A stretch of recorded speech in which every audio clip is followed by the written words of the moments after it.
What is going on, guys? Welcome back to sportsreel. Today we're looking at what The Last Dance didn't tell you Michael Jordan exposed. To rely on Michael. Phil brought a belief that as great as Michael was, he couldn't do it all by himself. In the final episode of The Last Dance, the 10-part ESPN/Netflix documentary, Michael Jordan says he still can't accept that the Chicago Bulls didn't run it back for the 98-99 season. He says it is maddening that the Bulls broke up after their second three-peat and they could have won 4 straight. Jordan says he would have signed another one-year contract back then, and both Phil Jackson and Dennis Rodman would have too. He concedes that Scottie Pippen would have required some convincing. Pippen demanded a trade mere months earlier, but believes that, had the others committed first, the appeal of competing for a 7th title would have been too much to pass up. This follows Jackson and Jerry Reinsdorf committing that, despite public proclamations that the 97-98 would be the end of Chicago's run. The owner offered the coach another one-year contract. Jackson turned it down. Reinsdorf explains that it would have been, quote, suicidal to bring back Pippen, Rodman, Steve Kerr, and Ron Harper from a financial perspective. Jordan watched this incredulously on an iPad, not buying any of it. All Jackson offers on this subject is that it was a good time to go. If Pippen, Rodman, or any of the other Bulls provided different perspectives, the footage did not make it into the film. Here's what The Last Dance doesn't tell you about the end of the era. The Last Dance does a superb job of capturing how drained Jordan was by the end of the 98 finals. Chicago barely made it through a 7-game series against the Indiana Pacers, and just before Game 6 against the Utah Jazz, Jackson asked Jordan if he could play all 48 minutes.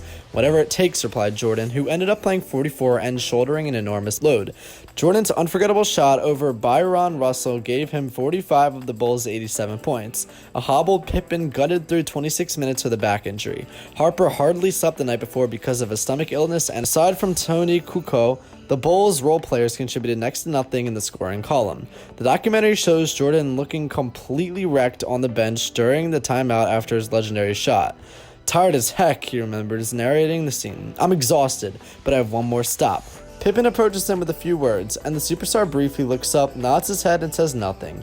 Narrator Jordan explains that he's trying to muster up the energy to finish it off. This is effective in showing the viewer just how difficult it was to win the last ring.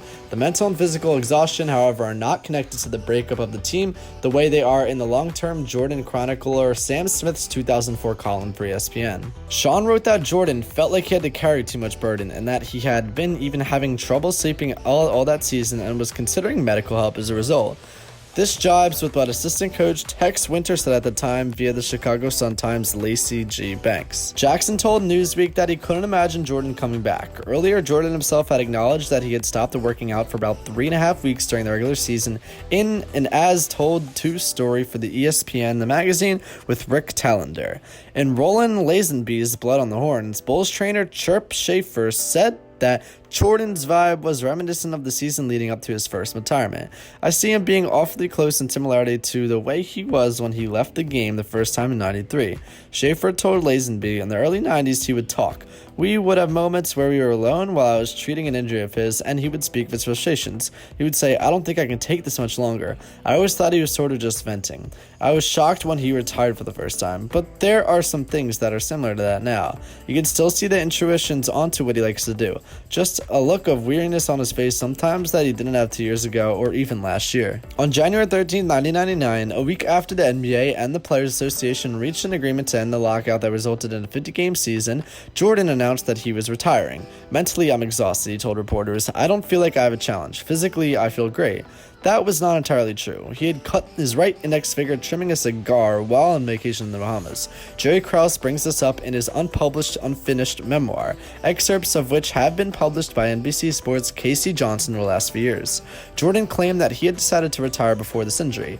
Maybe he never goes on that vacation and thus never suffers the injury if other factors were different. Still, it's worth mentioning, especially because the effects lingered when he became a Wizard. The conventional wisdom is that Bulls management did something wholly irrational, breaking up one of the best teams of all time before it had been beaten. Jordan was still Jordan, and not only were they champions, they had gone 62-20 with the 9th best offense and 3rd best defense in the league, despite Pippen missing almost half the regular season.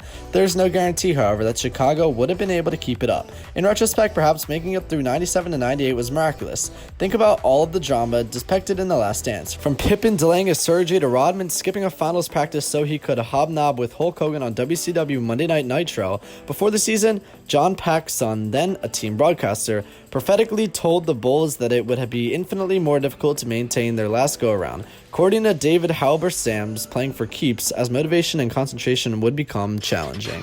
Alright, so that's going to wrap it up for this episode of Sports Reel. Make sure you guys hit that like button, subscribe, and comment down below which was the most interesting part of this video. Let's chat in the comments, and I'll see you guys in the next video. Have a great day.